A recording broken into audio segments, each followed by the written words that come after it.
Javier, en tant que professionnel de pêche, est-ce qu'on peut dire que vous êtes déçu aujourd'hui?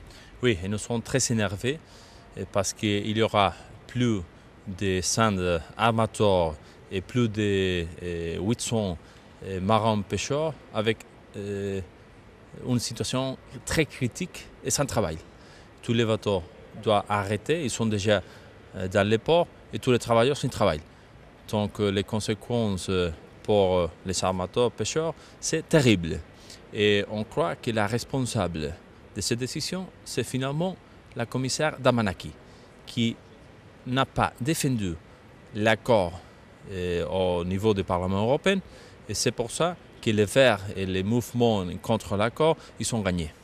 Alors, il y a aussi donc, il y a le rapport de M. Karl le Finlandais, mais il y a aussi un aspect politique dans ça. Est-ce que vous croyez que c'est le lobby qui a gagné, le lobby anti-Maroc, le lobby anti-Espagne, sans calculer les conséquences dramatiques pour ces armateurs de pêche? Bien sûr, il est un critère complètement politique, qu'il n'y a rien à voir avec la relation réelle entre le Maroc et l'Union européenne, entre le Maroc et l'Espagne, sur la pêche. Il n'y a rien à voir.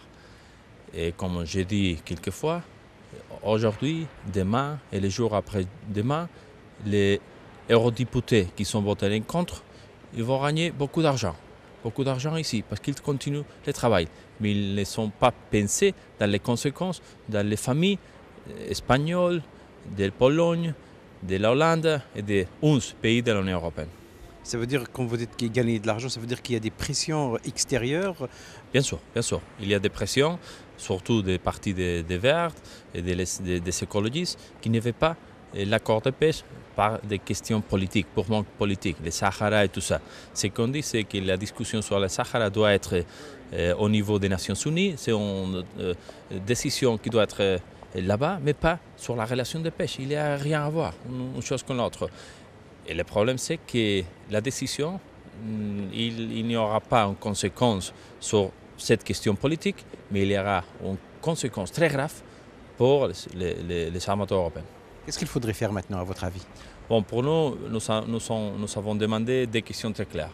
La première chose, pour nous, pour notre armateurs, avoir des compensations économiques pour les amateurs et les pêcheurs, immédiates. Et on a demandé à la Commission européenne d'essayer d'avoir une action spécifique pour ces questions.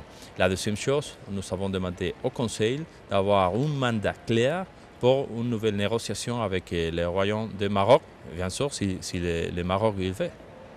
Merci beaucoup.